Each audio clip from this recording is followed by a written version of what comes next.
উত্তরপ্রদেশের রায়বেরেলির হরচন্দপুরে লাইনচ্যুত মালদা টাউন নয়াদিল্লির নিউ ফারাক্কা এক্সপ্রেস বেলাইন ট্রেনের ইঞ্জিন সহ 9 কামরা, মৃত 2 শিশু সহ 7। সকাল 6টা 5 মিনিট নাগাদ দুর্ঘটনাটি ঘটে। মালদা টাউন থেকে নয়াদিল্লি যাচ্ছিল ট্রেনটি। আহতদের মধ্যে বেশ কয়েকজনের অবস্থা গুরুতর। ঘটনাস্থলে রেল ও এনডিআরএফ দল। মালদা টাউনে চালু হেল্পলাইন নম্বর দুটি হল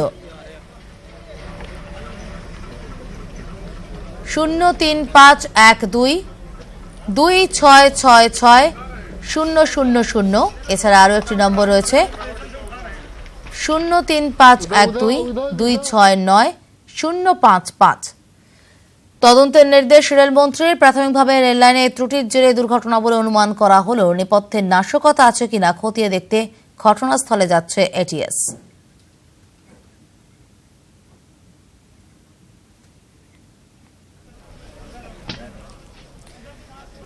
মালদা থেকে ট্রেনটি যাচ্ছিল, সুতরাং মালদার অনেক যাত্রী ছিলেন সেখানে। উৎকণ্ঠায় তারা রয়েছেন, খোঁজ করছেন বারবার, কিন্তু এখনো পর্যন্ত হতাহতের কোনো নির্দিষ্ট তালিকা তৈরি না হওয়ায় বোঝা যাচ্ছে না তারা মালদা থেকেই কিনা।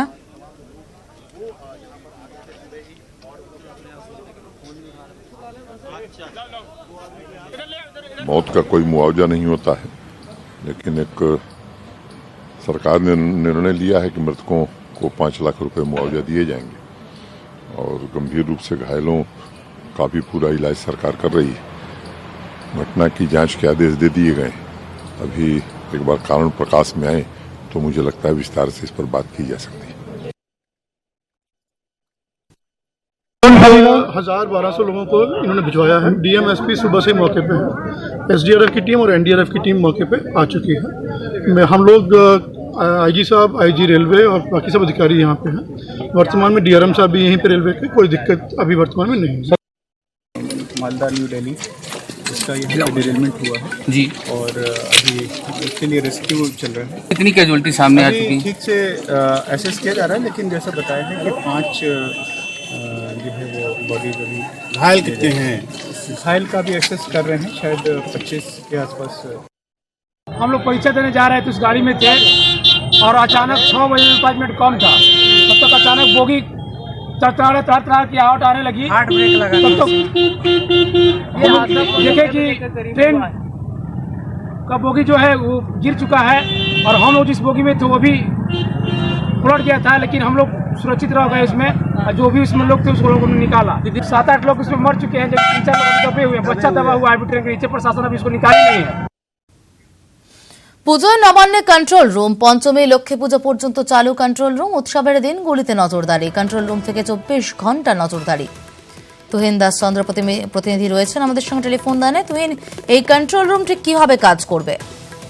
দেখো, গতবারের মতো এবারও কিন্তু নবান্নে বিশেষ কন্ট্রোল রুম খোলা হচ্ছে এবং বিপর্যয় মোকাবিলা দপ্তরের কর্মীরা এই কন্ট্রোল রুমে থাকবেন এবং সেই সঙ্গে প্রতিদিন 2টো শিফটে একজন যুগ্ম সচিব পর্যায়ের অফিসার কন্ট্রোল রুমে উপস্থিত থাকবেন। কন্ট্রোল রুমে থেকে নজরদারি চালানো হবে উৎসবের দিনগুলিতে।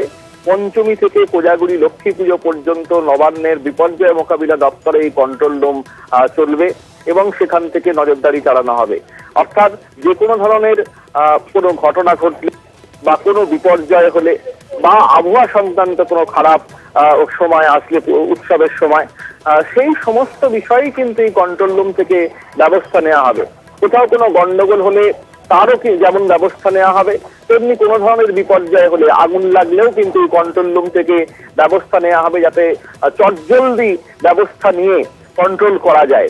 এবং সাধারণ মানুষ ঠাকুর দেখতে বেরোবেন, রাস্তায় রাস্তায় মণ্ডপে ঘুরবেন, কলকাতা শহর জুড়ে সেই মণ্ডপে ঠাকুর দেখার সময় কোনো ব্যক্তি যদি অসুবিধার মধ্যে পড়েন, কোনো সমস্যার মধ্যে পড়েন, তাহলে কন্ট্রোল রুমের যে টোল ফ্রি নাম্বার 1070 সেই নাম্বারে তারা ফোন করে জানাতে পারেন এবং সেই অভিযোগ যদি দেখা যায় বা সেই সমস্যা যদি দেখা যায় যথার্থ এবং যুক্তিযুক্ত, তাহলে কন্ট্রোল রুম থেকে সঙ্গে সঙ্গে ব্যবস্থা নেওয়া হবে। অর্থাৎ পুজো যাতে শান্তিতে কাটে, উৎসব যাতে শান্তিতে কাটে, বাঙালির এই দুর্গা উৎসব যাতে শান্তিতে কাটে, তার জন্যই কিন্তু নবান্নের তরফ থেকে এই ব্যবস্থা।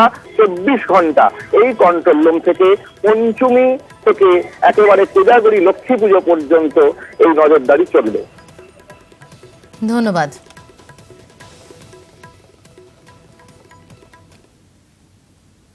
আর মাত্র কয়েকদিন বাকি, তারপরেই প্রাণের পুজো। বৃষ্টি বাদ না সাধলে উৎসবের আনন্দে মাততে তৈরি বাঙালি। সাত সকালেই পায়ে পায়ে পৌঁছে গিয়েছেন মণ্ডপে। প্রতিমা মণ্ডপের কারুকার্য দেখতে উন্মুখ হয়ে রয়েছেন দর্শকেরা। আমাদের সঙ্গে রয়েছেন আমাদের প্রতিনিধি, রয়েছেন সৌজন মণ্ডল উল্টোডাঙ্গা বিধান সংঘ থেকে। সৌজন, উল্টোডাঙ্গা বিধান সংঘ তাদের এবারের ভাবনাটা কি?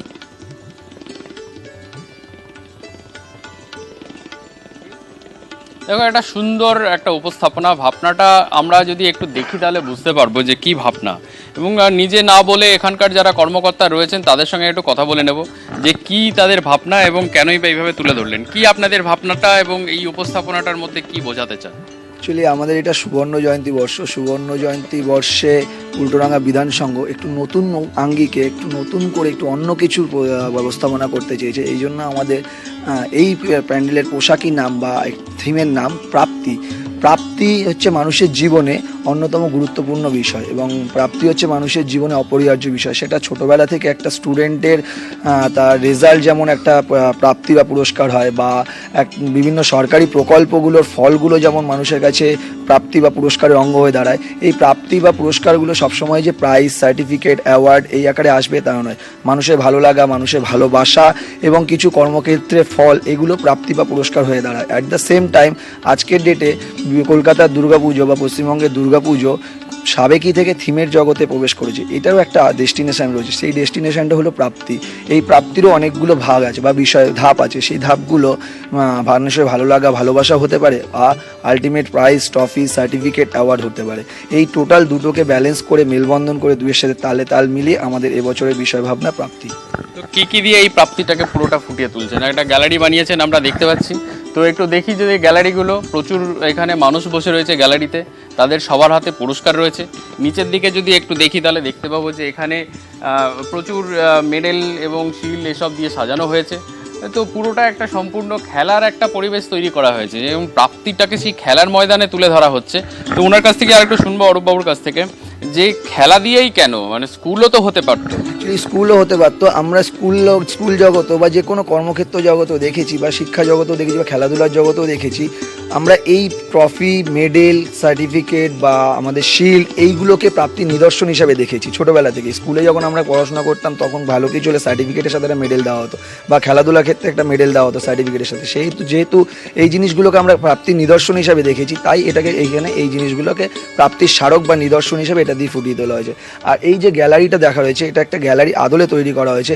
আমরা মাঠে যাই খেলা দেখতে, প্রচুর হাজার হাজার লক্ষ লক্ষ মানুষ মাঠে খেলা দেখতে যায়, গিয়ে আনন্দ উপভোগ করি, প্লেয়ারদের খেলা দেখে নিজেরা আনন্দিত হই, সেলিব্রেট করি। কিন্তু একজন প্লেয়ার যখন সে মাঠে প্রবেশ করে বা মাঠের উন্মাদনাটা কী থাকে, তার নিজের কী রিয়াকশান হয়, সেটা আমরা কোনো সময় বুঝতে পারি না। আজকে সচিন, সৌরভ বা ক্রিস্টিয়ানো রোনাল্ডো, লিওনেল মেসি, যে কোনো ক্ষেত্রে প্লেয়ার যখন মাঠে প্রবেশ করে, মাঠের উন্মাদনা সে বুঝতে পারে, কিন্তু তার নিজের উন্মাদনাটা আমরা কোনো সময় বুঝতে পারি না।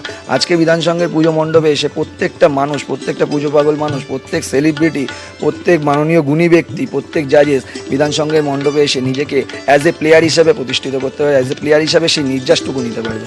একদমই ঠিক তাই। আমরা দাঁড়িয়ে রয়েছি যেটাকে একদম মাঠ বলে, গ্রিন ফিল্ড যেটা হয় মাঠের মধ্যে, সেই গ্রিন ফিল্ডের মধ্যে দাঁড়িয়ে রয়েছি, এবং আমাকে ঘিরে চারিদিকে গ্যালারি, এবং এখানে বাঁ দিকটাতে এখানে দুর্গা প্রতিমা এখানে রাখা রয়েছে, সেই মূর্তি আমরা দেখতে পাচ্ছি। কাজ চলছে এখনও, শেষ মুহূর্তের কাজ, প্রস্তুতির কাজ, এবং পাশাপাশি পুরো মণ্ডপটাই এইভাবে একদম মেডেল, শিল্ড, বিভিন্ন রকমের ট্রফি সেই সব দিয়ে সাজানো হয়েছে আমরা দেখতে পাচ্ছি। এই ধরনের কিছু এখানে স্ট্রাকচার তৈরি করা হয়েছে, কিছু এইখানে মানুষের আদলে মূর্তি তৈরি করা হয়েছে, সেগুলোকে দিয়েও পুরো শেষ মুহূর্তের কাজ করা হবে। তো আমরা দেখতে পাচ্ছি সমাদৃতা সব মিলিয়ে একটা সুন্দর উপস্থাপনা, এবং প্রাপ্তি মানুষের জীবনে যে সিম্বলগুলো দিয়ে হয়ে থাকে সেগুলোকেই এখানে তুলে ধরা হচ্ছে, যেটা এখানকার অন্যতম কর্মকর্তা অরূপবাবু বললেন। ধন্যবাদ সৌজন।